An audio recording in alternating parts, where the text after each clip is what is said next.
Good morning, my name is Mariah. Today we're working on a dairy-free yogurt. I've been looking for one for a while for my two boys who are dairy-free, and I know a lot of other moms are looking for one.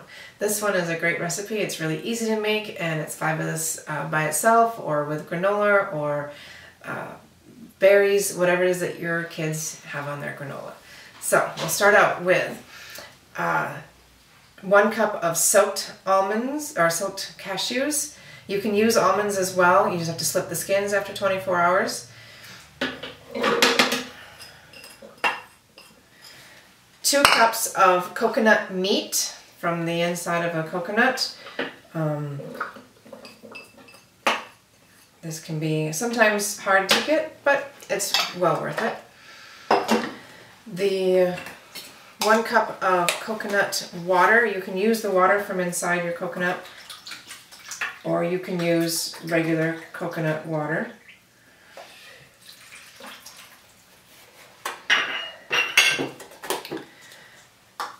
One packet of culture starter. This is a vegan culture starter.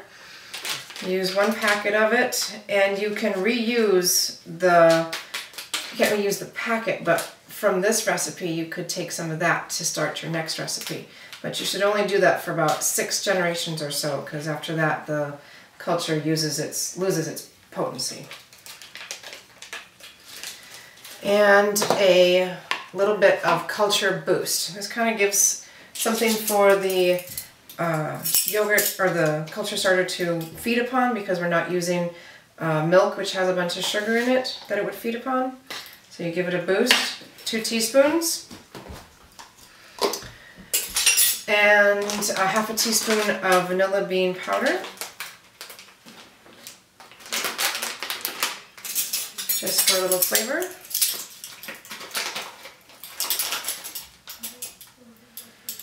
Like that. And then we process. Okay. Before I process, I am going to preheat my oven to 170,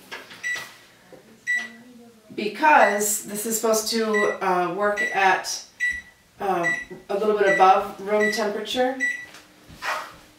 What I'm going to do is I'm going to start this, and then I will turn it off before I put the yogurt in there, and I will let it sit there for about 8 hours. And by the time I come back, it will have set and cultured very nicely. So I'm going to process this, and we're done processing. We've come out with a yogurt looking base.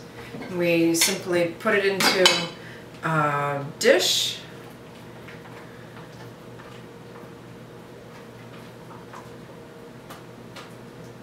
Get it all out.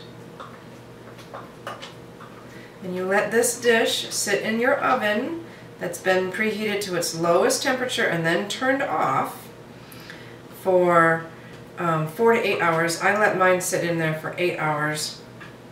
But you can check it after 4 and see if it's where it's supposed to be. Like that.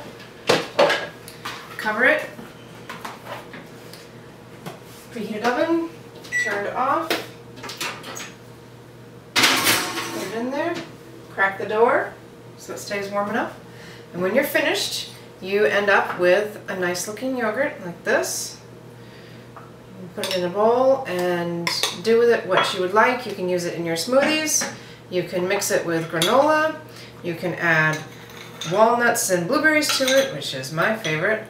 And a little drizzle of honey. Or whatever your kids' favorites berries are. Go ahead and do that. And enjoy. Have fun making your dairy-free yogurt.